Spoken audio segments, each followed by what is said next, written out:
Um, Hello and welcome to the Paper Soprano podcast. I am your illustrious host, Heidi Schneider. That is me, that's my name, that's what people call me. And today we have a very exciting guest. I let you all know yesterday that we were going to have a guest on the pod today, and that is still a fact. And I am very excited to introduce my very old friend from way, way back in the day. We have Erik on the pod. Erik, go ahead and introduce yourself. Hello, and welcome to the pod. My name is Erik Rasmussen, and I'm your illustrious co-host. Yes! Oh, we love a stan. We love it. Okay, so who are you? What the heck? Like, tell me about yourself. Like, not Who me, but like, am I? yeah. Well, for starters, I'm a person. Okay. Like we all are, you know? True. Yeah. But Heidi and I met at Fredonia, where we went to undergrad together. True facts. And I'm from Long Island, so I don't like the snow in the same way that Heidi does. Oh, wait, hold on a second. Nobody's saying that I like the snow. I'm just accustomed to it. She's accustomed to it. There we go. Like Heidi, I'm also a singer, for those who don't know me. For those who do, hi again. And I'm currently finishing up my master's degree at Queen's College. Yeah. I'm also teaching voice on Long Island, private voice lessons to kids and teens, so that's a really cool experience. And I'm also a singer and soloist at the Riverside Church in New York City.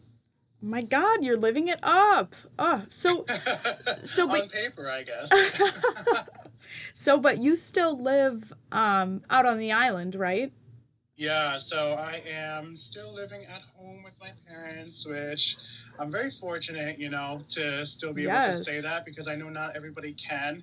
And I know for a lot of people also it like drives them up a wall. And don't get me wrong, like it does the same to us. But I hear you. I'm very fortunate in the fact that my parents have still let me stay with them since graduating at Fredonia. And so that was a really helpful thing, especially money-wise, with building this career, Yeah, absolutely. For sure. That's a huge thing that I think a lot of people, like if you're a young person, and by young I mean like pre-college age, and you're considering a degree in the arts, you have to acknowledge the fact that there is this weird like money gap that nobody really warns you about. Everybody's always like, "Oh, yeah, like there's no jobs, there's no jobs." No, no, no, there are jobs. But it's like weird because the people who have like mommy and daddy's money have like a very, very unique leg up. Like they get into all of, like they get into all of these programs, and they have opportunities that just somehow come their way, and it happens to be that they come their way because of financial things, and they're able to pay for these tours in Italy, and No, it's wild. Like, what the heck? Right. Like, if I wasn't staying with my parents, I wouldn't be able to pay these application fees. Like, what? I know, it really is quite a problem. But it is big time. Yeah. And especially, like, I don't know if you had read this article or not, but are you familiar with the blog Middle Class Artist? I am not, but that sounds like something I would like. So it's by a tenor, Zach Finkelstein, who is really well known in the Baroque world and singer world on the internet. And he runs this really interesting blog. It's called Middle Class Artist. Okay. And one of the articles that he recently wrote was about all these application fees, and especially nowadays over the internet while we're doing them during the pandemic, are people even listening to them? Yeah, right. And it showed a lot of concerning analytics from YouTube, like people clicking out after just 1 minute or something. Well, and people are paying these fees to do the audition, it's like, and they're not even being heard fully. Like, what? Well, and that's the thing too. I feel like we have been prompted with that information for like a lot of pre-screening videos where it's like, they'll listen to some portion of your material and not, not do it. But they'll stop listening after a while. But that's supposed to be just for pre-screening. I feel like that is definitely happening still with like these quote auditions. Like obviously when you pass pre-screening and then you have this audition, normally you would go and sing, a full piece for a panel, and you would be able to, air your grievances via your aria, and it would be totally your spot for like 3 minutes or however long your aria is. Right. And they give you up to like a 10-minute audition slot in person, Right, for sure. And it is really frustrating because obviously the quality of these auditions is way lower because you don't have the same kind of acoustics, you don't have the same kind of visual of your auditionee. I don't know about you, but I look literally like a sack of potatoes on camera. So Yeah, no, it really be like that, especially like when your recording studio, when your childhood bedroom has basically become your semi-professional yes, recording studio. It's like wild. And it I live right really next to a busy is. street also, so like there's always something happening in the middle of my take, whether it's like a motorcycle driving by or someone Yep. with like a terrible muffler or something, and it's going like Yeah. while they're driving by. I'm like, what is going on? And it's just like, can't help it, Any time of day just happens. Literally. And as you were just saying that entire thing about things happening in the background, we Your have dog, or the neighbor's dogs, your yes, land literally. dogs. Which is honestly like I almost don't hear it now, which is really bad because You're normal. like, you've gained the ability to like tune them out. Yeah, it's very strange, but and honestly, if I wasn't so gung ho about this podcast being like, very laid back and very much like of the reality of my life versus Oh like a, yeah. a polished kind of perfect thing, I would have so much more stress in my life. And like I Oh yeah, like because I'm definitely that type A personality when it comes to at least recording my audition videos. I'm mhm. like, oh, that one note was flat. Oh, I was a little phlegmy right there. I gotta redo the whole freaking thing. Like, Yeah. oh. Right. Cuz you can't be like cutting and like, pasting and doing all of these things that, you Exactly. know, Yeah. that's why I feel like people have such high expectations for recording because they're so used to seeing perfect like Oh yes. like movies and music videos and TV shows, and I'm like, how many times they cut and like Mm-hmm. jump to a new scene or like do something again and like have Right. to You just go on those YouTube videos, like watching behind the scenes, and they'll do like 5 lines, and they'll be like, "Okay, cut," yeah. and Or they'll be like, "Okay, move on." Like, what? exactly. Or even like in YouTube videos today, like I don't know how involved you are with like the YouTube scene of like vloggers and all those people, but like they do a lot of what is called jump cuts where they will literally like they'll be sitting down and talking or whatever, and they'll have the occasional or long pause or whatever, and what they will do in post is they will just cut those pauses right out. They'll cut those right out, and it'll sound like they're more of like a fluid speaker. You know what I mean? Because they don't have those little stumbles or those little moments of imperfection. And Right. it's It's like, just like what? they have the media team to basically curate that perfected image for them, But especially with our art form, like live and recorded, like it's just like the pod. It's a one take. And Yeah. whatever happens on stage is what it is. I know. Yeah, exactly. And unfortunately, I think that that's one of the main reasons why I didn't feel compelled to do as many auditions this year because I don't, Mm-hmm. as we're in very similar places right now as young musicians. It's like I don't necessarily want the first time that some companies hear me or see me to be in this way, you know? Yeah, definitely. Yeah. Um, Especially because I feel like as young singers, our development is also such a sensitive and constantly evolving thing that, you know, like, I don't know about you, but I'm also the type of person who, like, hates my recordings, like, 3 to 6 months after I make them. I'm like, Oh, we're yeah. just, let me do it again. Yeah, it's a very fluid thing, and you know, who knows, honestly, who knows if these programs are even going to be happening? I've not heard of anything like immediately being canceled, but like, Right. we do have the vaccine and whatever, blah blah blah, but I have like trust issues now. So, Exactly. Like, I don't know, like, we just gotta keep up our training however we can, you know, but yeah.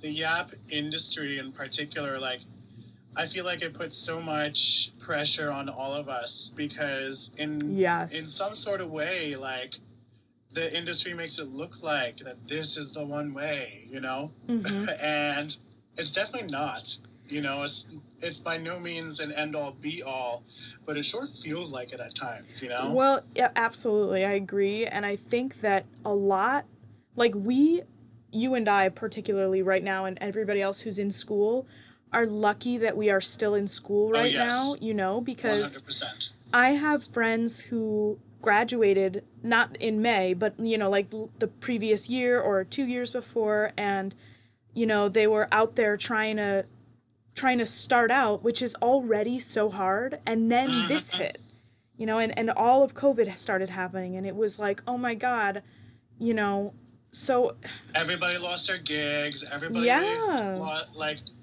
everything just shut down. And it, like, people who were out there just beginning, they just lost their traction. Like, what? It's so yeah, disappointing. But yeah, you're definitely right. I agree 100%. We are so lucky to have that safety net of school right now because I don't know about you, but like I didn't lose any gigs. I didn't lose any programs or yeah. anything, you know.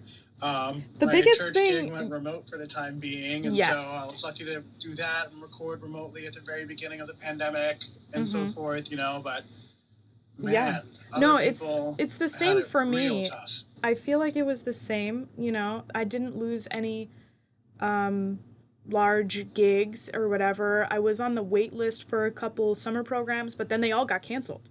Yep. So it was like, okay. And I was like, great. And then it was my church gig for a while that was in flux, and that kind of was going in and out. Like in the beginning it was all remote, but I didn't feel comfortable going in to sing. So then I didn't go back until like maybe like June, or so. With this all happened started in March.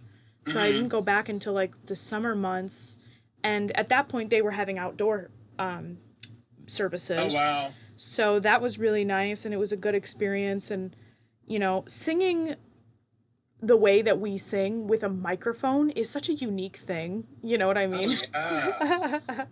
If anybody like Because the mic picks up every little thing, you know, and the subtleties in your singing, such as like dynamics and phrasing and so forth, it all just, I well, don't know, like it's just so different for the mic.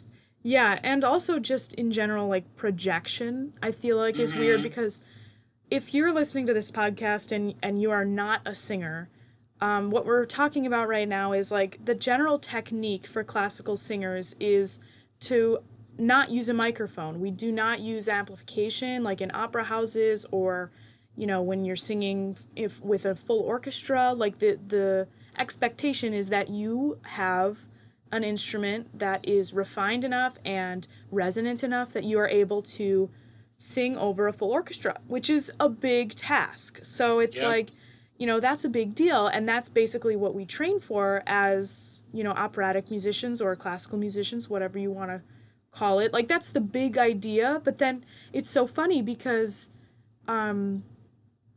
sometimes, like in my case, they were like, oh, well, we're gonna use a microphone because, we're outside and we're using an electric piano and we want it all to come through the PA system. And at first I was like, I don't need a microphone. I don't sing with microphones. Like, and also not to be like, I don't need a microphone, but like, I I would sing to large houses, and not large houses, but large, auditoriums, and not have a Yeah, problem. large spaces. Yeah, and literally, not kidding, the church that I sing for, there's like less than 40 people there. Like, Mm-hmm. and it's like they're all just hanging out in lawn chairs right in front of me. And it was like, "Oh, okay." And I don't normally sing with a microphone inside like when we would do regular service. Right. So it But was when you're funny. outside, there's like no walls for your sound to bounce off of. Yeah. And so it feels like all your sound is just being cut out just because there's nowhere for it to bounce off of, no acoustic feedback. Yeah, so it was an adjustment for sure because I really did have to like not necessarily adjust my technique, but like adjust my expectation of like how close I really needed to be to the microphone because it wasn't Mm-hmm. as close as like Yeah. so you see all these pop stars and like people singing with microphones on TV or whatever. They're like eating the mic. Yes, and like yeah, girl, I do that when I sing jazz, but like not in this way. Like Right.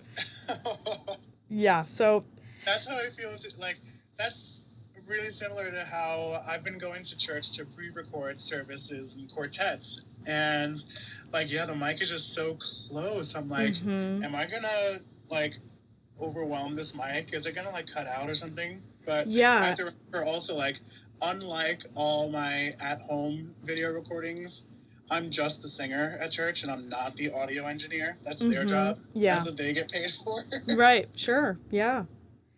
And it's an adjustment for sure. I feel like I have not had to work with as much technology as I have had to this year in my entire life combined. Like Oh, yeah. all years combined is doesn't even hold a candle to this year, technology wise. Yeah, and So, with all the new programs and everything, oh like yeah. we all had to just magically learn Zoom back in March.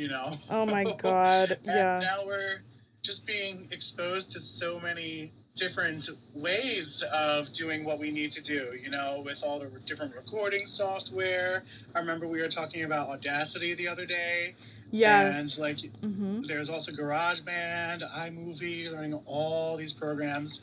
And you were saying something, BandLab, was it called? Oh my God, yeah. BandLab? Actually, Okay. I've never heard of it before from the pod, but it sounded, until I listened to that episode of the pod, uh-huh. but to me it sounded pretty similar to Jamulus or Soundjack or Clean Feed, would you say, I guess? I would assume so. I do not know any of those three, but like Yeah, I haven't gotten to try out any of that quote unquote live virtual collaboration with Clean Feed or Jamulus or anything like that. It's all been pre-recorded with tracks. well, see, yeah, this actually Band Lab is not live. So it's Oh, all okay. it's more of like a you record what you want to record and then you save it and it's kind of like Google Drive. If you had like a shared thing and you shared it with someone else, they would have editing ability. So you would be able to record. Ah, okay. Yeah, so it is like tracks and stuff. It's kind of just more of like a here's a space for our project, and we can all edit this one project, and then we all have Oh, okay. yeah, like access to it. Cool stuff.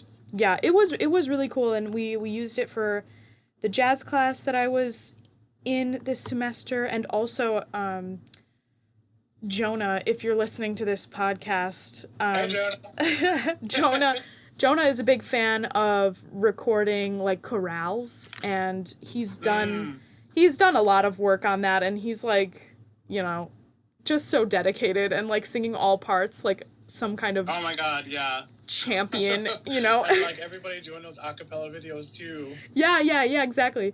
But he was like, "Oh, we should, do some recordings of that." So it would like, I have way too much time on my hands in January, so like it's going to be me, learning Bach chorales and like arbitrarily uploading them on BandLab. Okay, you gotta get your money. I know. And like Upload it to Bandcamp. Is that the platform where people can buy your tracks? yes, I think they can, but God bless you if you want to buy me singing a Bach chorale, you know what I mean? Like We never know. You could be someone's new favorite soprano. Ugh, the dream, you know? We can only hope. Okay, so I wanted to ask you though, because I was just thinking about my babies earlier today. I was doing a good old fashioned house watering, and Ooh. yes, I wanted to ask you if you would share a little bit about your plant babies and how you got started with plants and what like the whole planting life is really like. You know what I mean? Like Yeah, so I became an official plant gay when Rona started, when Miss Rona came along and we all had to quarantine. Um, yes. I think it was towards the end of the semester, like kind of approaching my birthday in early May, and like I was just at Lowe's or Home Depot one day. I Mhm. forget which one because they're like, I where I live, like Lowe's and Home Depot are like right across the street from each other. So Yeah. I was at one of them, and I just like passed by the plant section, Mhm. and I picked up this pink Photonia, this pink Photonia argyronura. I think you argyronura was Relatable. one of the ones you have, right? I think so. I can't pronounce them for my life. Like Okay, so I picked that one up and I was like, oh, this plant is pretty. Let me take it home.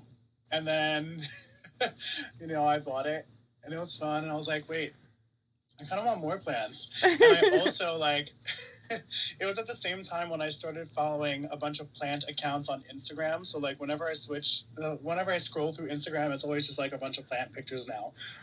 love that for And these people you. have like massive jungles in their rooms, and I'm like not trying to do that, but I'm kind of like semi there Yeah, now. you're like I'm Um, kind of trying to do that. so like yeah, I just like I kept going back to Lowe's over and over again to Yeah. just buy a couple plants here and there, and I also like obsessively watched the YouTube vlogs from people like about the plant care. Like Yes. I would like take the tag of the plant that I just bought and like YouTube the name of it and like find someone's like 27-minute video on Right? that specific plant's care, and I'd like watch it.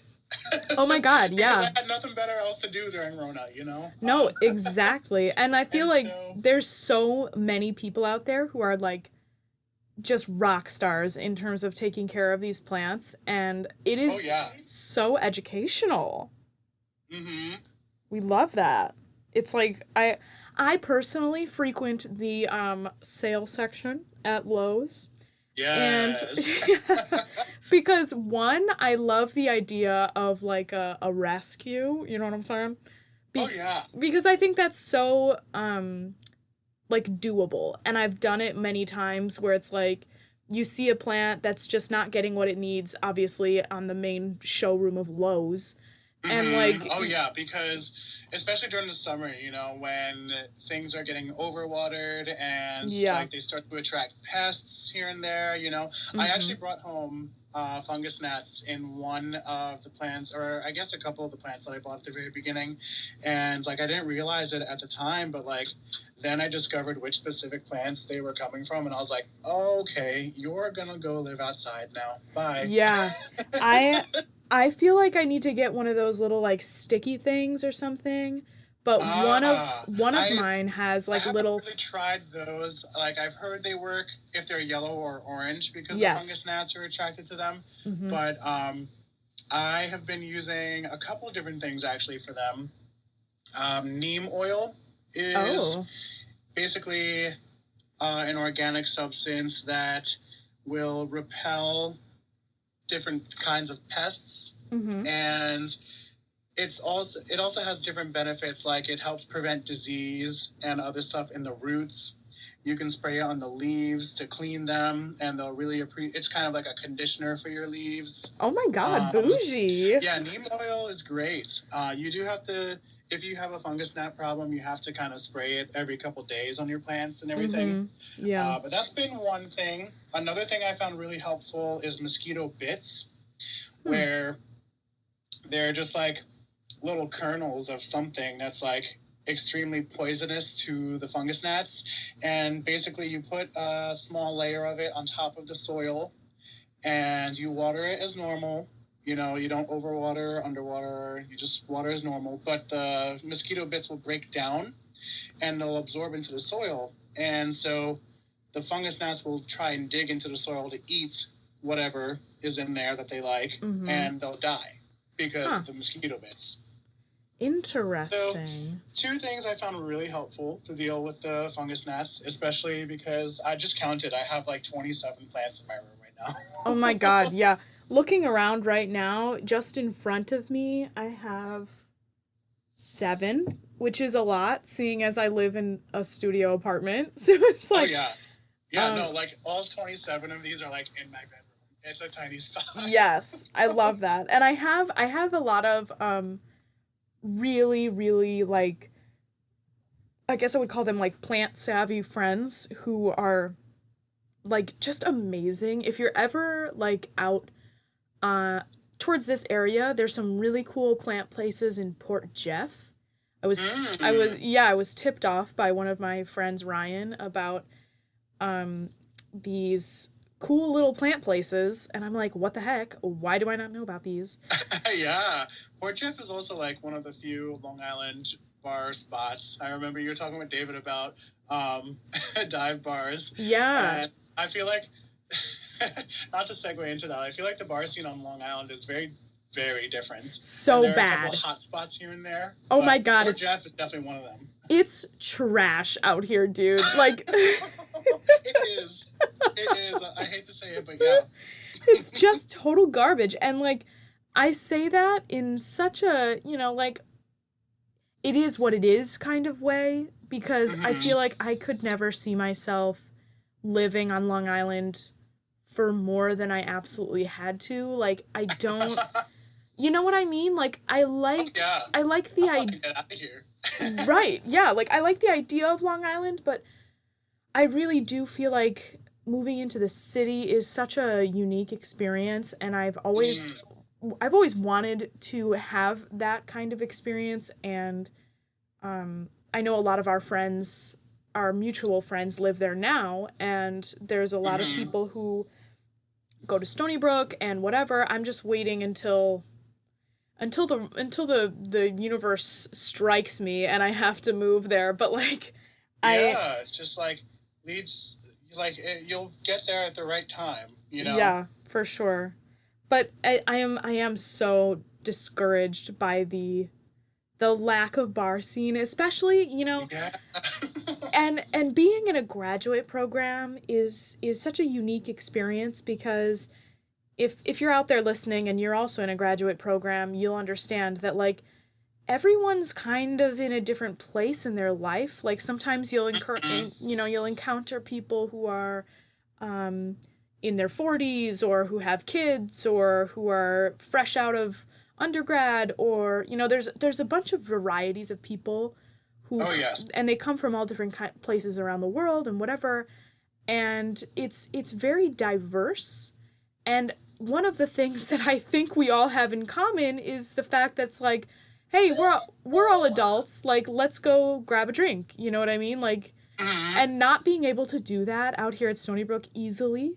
Like we make it happen, my pals out here at Stony Brook, but it's like sometimes it was so difficult. It's difficult to connect with people in grad school is what I'm getting at, Yes, I completely agree. And especially even over at Queens College, which is not that far from Stony Brook for those who don't know the area.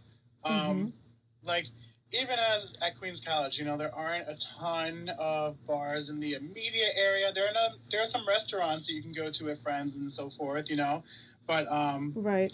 I'm a commuter to Queens, and so and I still, you were talking in another pod episode, it's so hard to not have a car on Long Island completely. Yes. That's another thing that I still haven't done.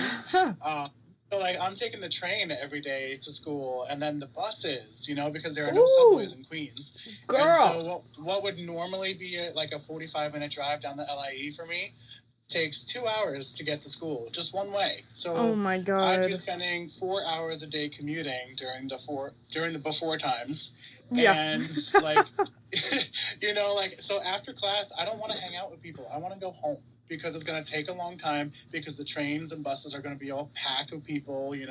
Yeah. Uh, And the same thing happens at Stony Brook. There's a lot of people who commute from the city to Stony Brook, which is like it's nice because there is a station, like a Long Island Railroad station right right on campus. yeah, right on campus, which is beautiful if if you are on that line and you need to go somewhere that's on that line, which it does go right into Penn Station, which is good. But like a lot of the people, like after we have something to do on campus, they'll be like, "Oh yeah, sorry, I have to catch a train at blah blah blah," or like I have to, Yeah. get to the station, or if I can't catch this train, I've got to go to Port Jeff Station, or I've got to go Ronkonkoma Station, like, and someone would have to drive me there because like I can't Yep. get there. And especially, I don't know, Stony Brook is on the Port Jeff line, right? Yes. Okay, cool. My train station's on the Ronkonkoma line, and so, like, if I miss my train, I usually have to wait a whole hour, unless it's like peak rush hour times where the trains are every half hour. But I think the Port Jeff train gets every half hour, if I'm not mistaken, like all day. I don't know. I don't know because I really haven't. The Babylon line does. Excuse me. Oh, the Babylon yes. line definitely gets every half hour. Yeah, for sure. I've taken the Babylon line a couple times because of that, I think. Remembering now that like I either had to get somewhere at a specific time and there were no trains coming out of Stony Brook or something early in the morning, and like I had to take the Babylon line or something like that. But yeah, and sometimes they do like construction on the Ronkonkoma line too, and they're like, oh, no service, you have to go to Babylon. Right, like isn't that just the biggest like middle finger that you've ever heard? Like just like sorry, we decided we're gonna like not do it today. Public transportation is something that's like quote unquote readily available on Long Island, but it's actually not. Yeah. It's a hot mess, honestly. But speaking of Stony Brook, so you actually are associated with Stony Brook in a way when a couple yeah, like a couple years ago you popped in for a guest appearance in I did. Yeah, that was a super exciting time. Yeah, in Dido. So what was your impression of Stony Brook during that time? So well, first of all, like I got the gig because of you, so thanks. Oh, that's right. It just goes to show for anyone who's listening, like be nice to your friends in school now because they're gonna recommend you for things later. Yeah, true. So when I joined the chorus for Dido, and I was also able to cover the sailor because I had done the role at Fredonia, and even though I didn't have to rehearse it or anything, the person who was doing the role was clearly like gonna have it right there, didn't have to do anything extra for that. So that was awesome. But yeah, the Stony Brook culture is very interesting because it is a smaller music school, much smaller than Fredonia, definitely. Oh, yeah. And Queens is the same way, but I would say Queens is a little bit bigger than Stony Brook in terms of the population of the students. Oh yeah, or for sure. The student population size, rather. But like also the faculty were definitely so caring, and like they knew what they were talking about. They were invested in the process and making it work at every cost, even if there were only X amount of singers in the program and in the opera. Yeah, it's like we have this impression that everything in opera is big and grand and it's such a spectacle, blah blah blah, but not every program necessarily has the resources to always make that happen. Right. And I definitely feel like Stony Brook was a welcoming place and did everything they could to make it as great of a production as it could be. And oh my God, that orchestra, so good. Oh yeah, it was really fun, and a lot of the experiences that I've had at Stony Brook are just like you're explaining. Like I'm pretty sure I think I'll just quote Brenda here. I'm pretty sure she said many times that Stony Brook is opera on a budget, and we Oh no, she said opera on a dime. Yeah, something like that. Yeah. Something like that. If Brenda, if you're listening by some fat chance, like let me know. Because I do really appreciate that, and like Oh, it's I remember. Sorry, no, sorry to interrupt. She said "dido on a dime." That was the yes, phrase. oh exactly, yes. So Dido on a dime, and that is just, to me, I feel like that is one of the things that they do not teach you in class.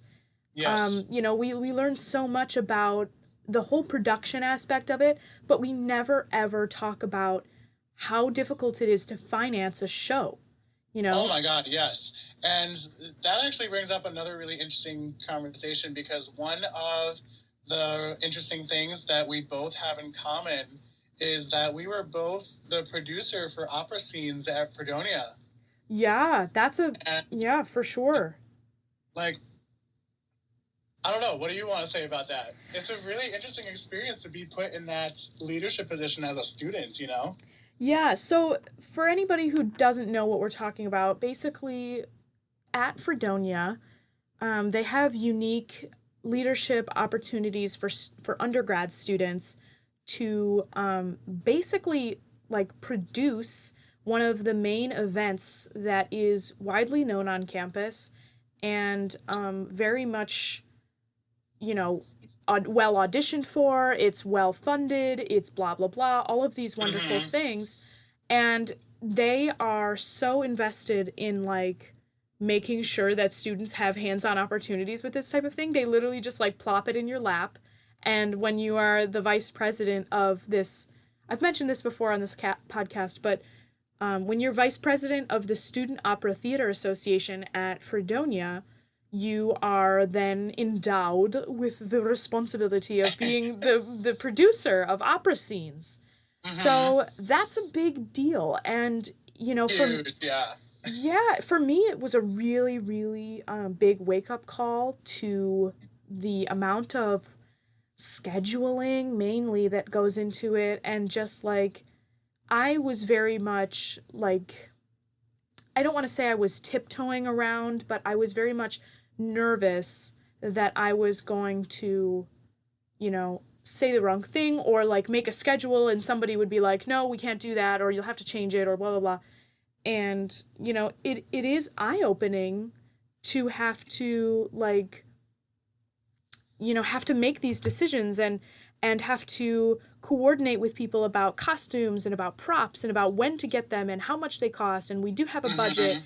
and advocating for the scenes and coordinating with the directors of each scenes. Like, I think for my year there were 4 scenes, and all 4 scenes had their own casts, they had their own directors, we had to set up auditions, we had to you know, place them all into scenes. We had to then get costumes and props and set up with the location and the venue and pay them and do tech runs Mm-hmm. and, you know, everything. So it really does give you this kind of insider point of view when you're doing it. Would you agree?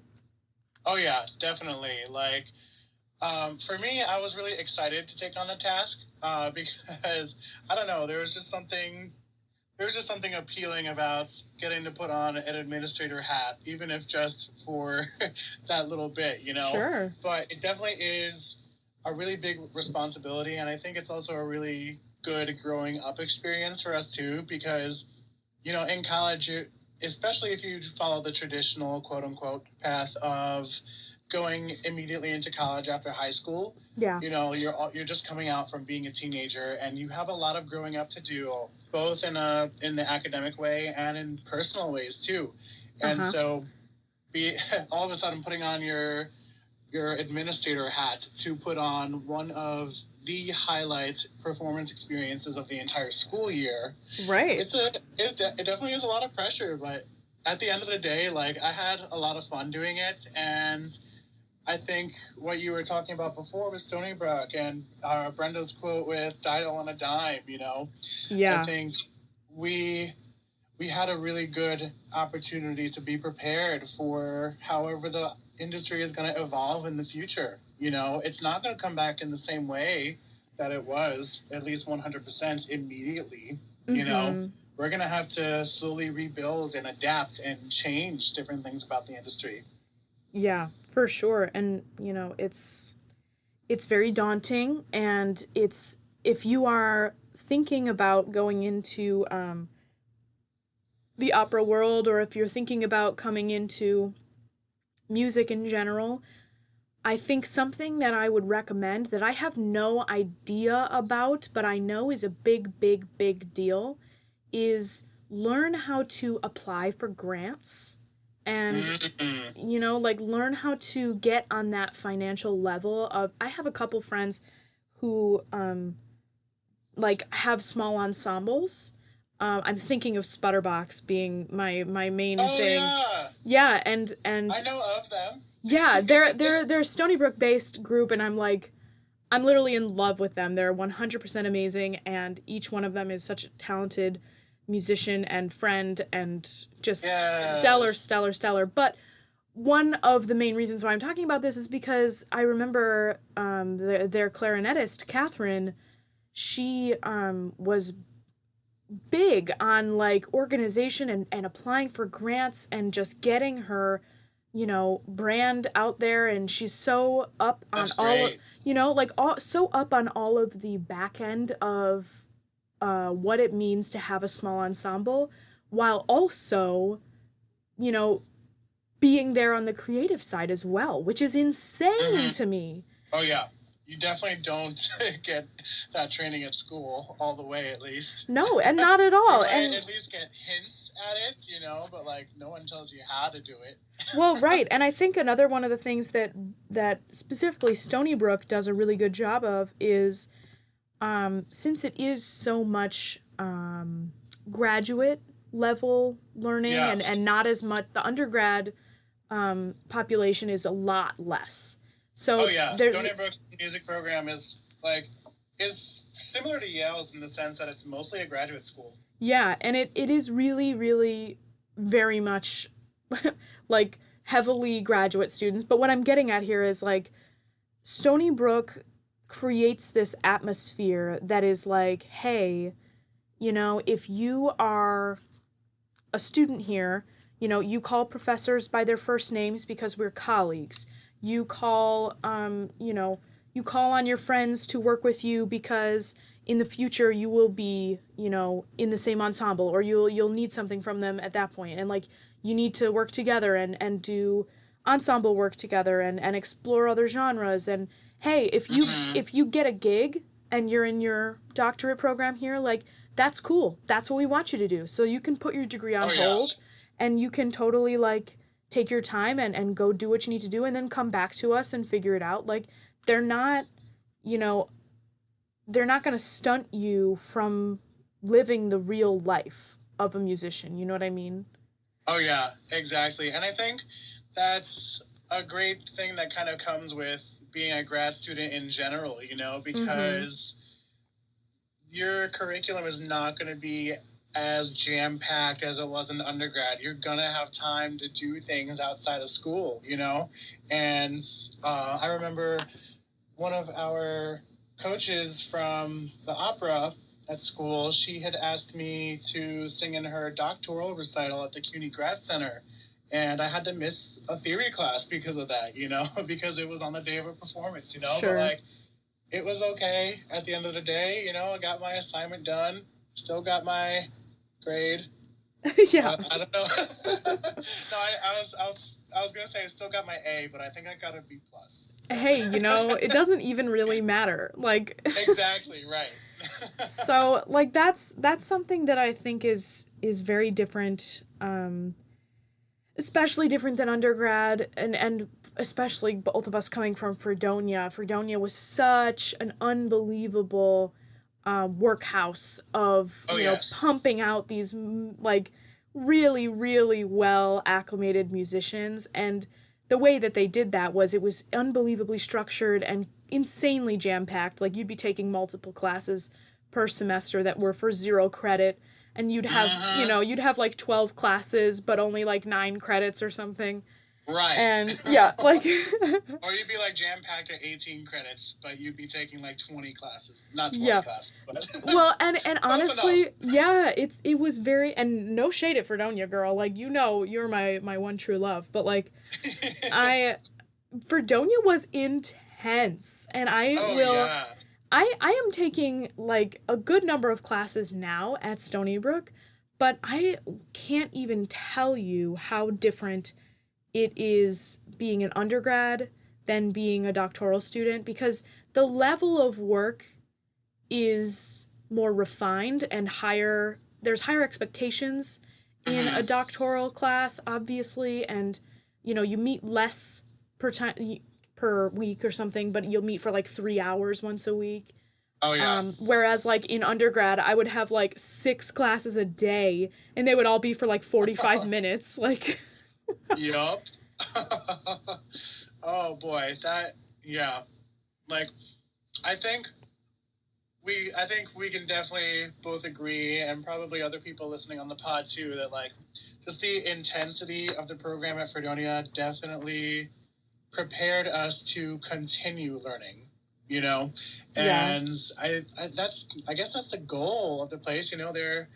I think their slogan was All where excellence is a tradition, but like they set you up to keep learning. You know, our teachers told yeah. us you're gonna be learning new things all the time. Your education doesn't finish with your degree, you know? Yeah, that's And so, huge. yeah. And honestly, when you said their slogan, I was about to say I thought it was all hail Fredonia. No, I'm thinking about the like the blue flags on Yeah, the yeah, yeah, yeah, entrance, you yeah. know, on the yeah. Right by Maidham Hall, you know, when you drive in from Central Yes, yes, Avenue. yes, yes, yes. Yeah, those blue flags on the signs. At least when we were back there, they said where excellence is a tradition. Oh, yes, love that. But yeah, it really did, like, the program did hold us to a very high standard of excellence that we all needed to step up to the plate, you know? Yeah, it's a very interesting field right now, and there's a lot that can be said about, a lot of stuff, like schooling and young artist programs and the climate and Mm-hmm. just having to deal with so much bureaucracy when dealing with getting a role or getting an in somewhere. Oh, yeah. It's just a lot, and I think that a lot of that just comes with, making connections with people and then just keeping up with that. So like Mm-hmm. if you're a young person, don't be out here, burning bridges, Henny, okay?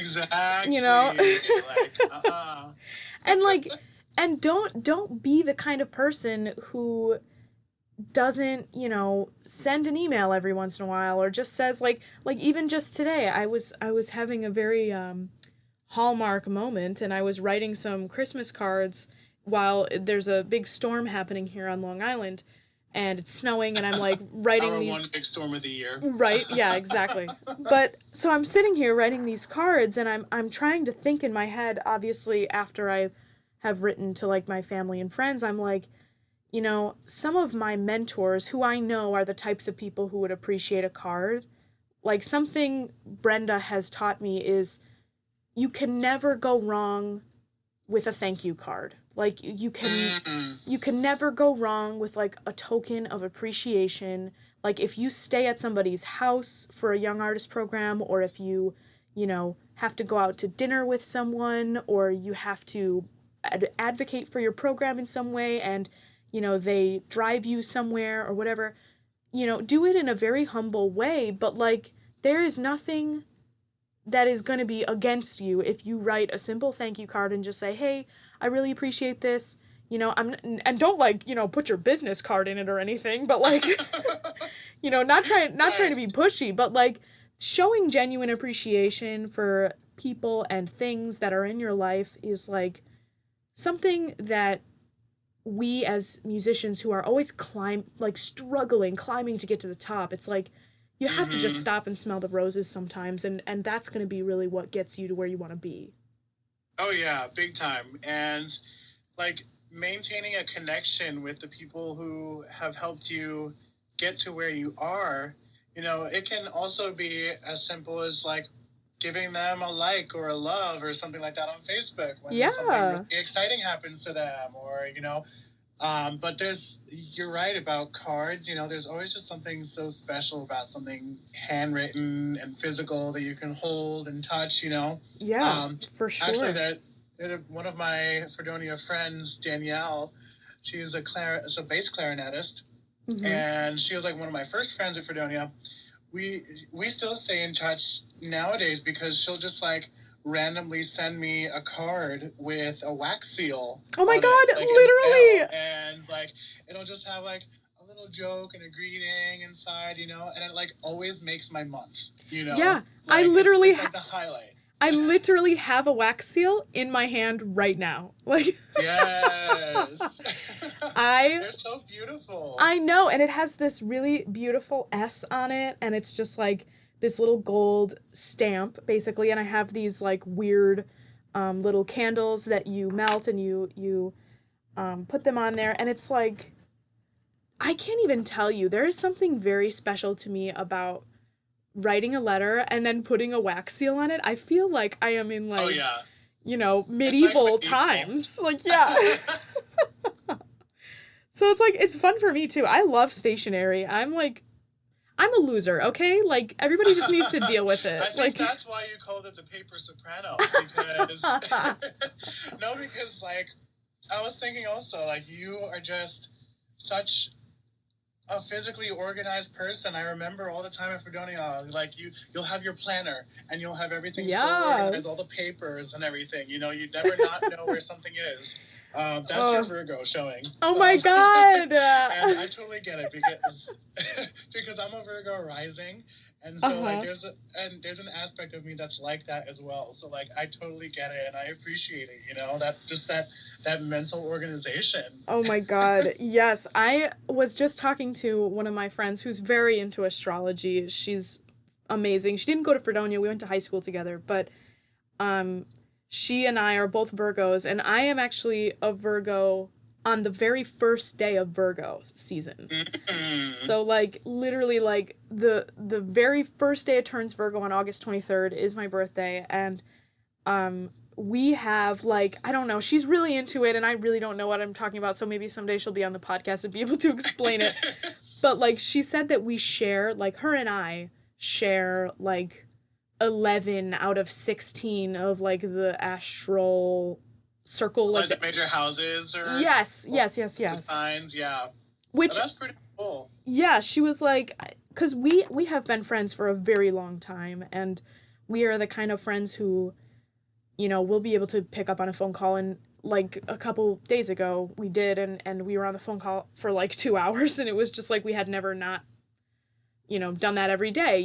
It's Uh-huh. like very much like that, and we've never had any like falling out or whatever.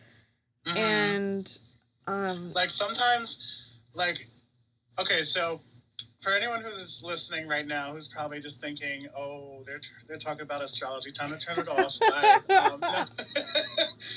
Like, there's a lot more to astrology than just your sun sign. You know, like when Heidi says, "I'm a Virgo," she's talking about her sun sign. Or when I say, "I'm a Taurus," that's my sun sign. You know, uh-huh. that's what people will generally mean by when they say, "Oh, I'm a blank." But there's so much more involved in the astrology. You have an entire birth chart, and you have a sun sign, you have a moon sign, you have a rising sign, Uh-huh. and like so many other different things. And you don't really get the very specifics about your personality or your inner thoughts or your center of being or anything like that without understanding the entire birth chart. So Huh. that's going to be your homework assignment, Heidi. I'm giving you Well, homework. You need to go look up your birth chart. I was just gonna say, my friend Autumn, she did do that, and you said your sign is Taurus. My sun sign, yeah. Well, I think my rising sign is Taurus. Oh, so we're kind of like a mirror of each other then, because Yeah, you're a Virgo sun and I'm a Virgo rising.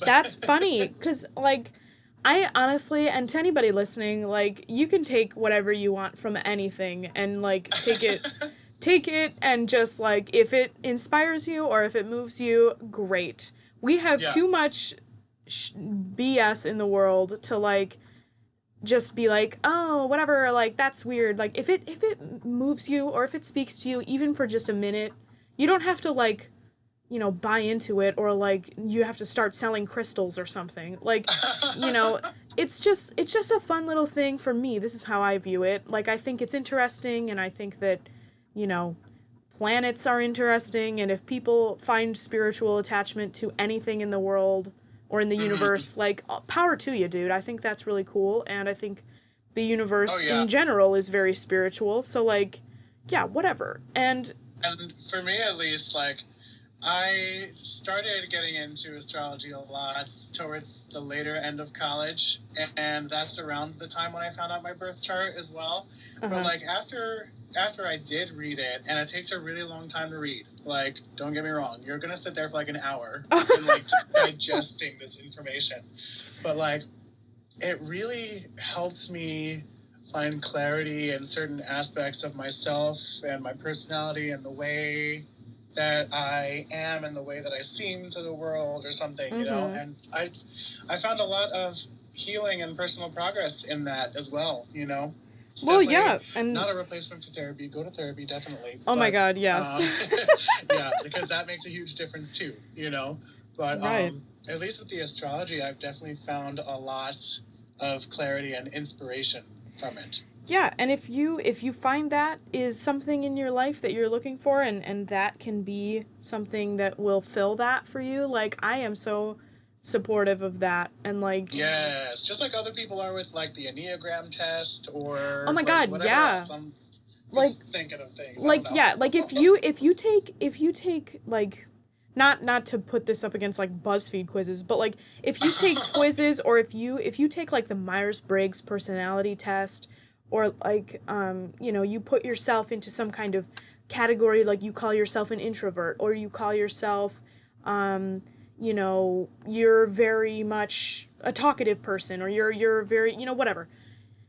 You're already like humans love to put labels on things. Like Oh yeah. it's just how people are and it's how humanity has progressed and it's how, you know, language has progressed. Like people just like to label things and it's like entertainment for our like brains as, monkeys or whatever. But like for real, I think that it's just something that people find both entertainment and like satisfaction and validation and whatever. Like Mm-hmm. if it doesn't hurt you and it's not hurting somebody else, then like yeah, go ahead and Oh do yeah. it. Absolutely. And just also don't pigeonhole yourself in the process. You know, Yeah, for can't sure. be like, oh, I'm a Taurus, so I'm really stubborn and I'm just gonna say no to everybody. Yeah. No, it's not like that. Yeah, so many people I feel like are attached to either like one, like not even astrology based, but like a lot of people are attached to one or two big particular qualities that they might have as a person.